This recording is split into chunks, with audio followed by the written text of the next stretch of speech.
Hi guys, this is Jeremiah with Stone Blue Airlines and the Flying Circus FPV Festival. This year will mark our 6th event. 6 years of doing the Flying Circus Festival.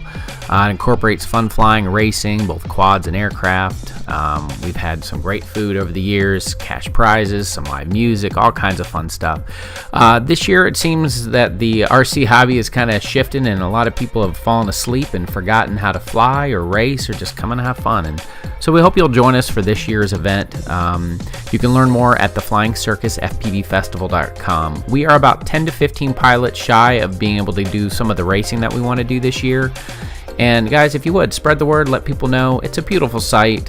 We have little to no restrictions for flying, great stuff for freestyle. It's a great racing location, and it's a fast, fun spot to fly. And if you've never done any long range, it's a great spot for that. There's waterfalls, underground tunnels, and mines and bridges. It's just a cool spot. Come join us in Covington at the end of September, but please sign up, FlyingCircusFPVFestival.com, because you never know, this may be the last event that we ever do.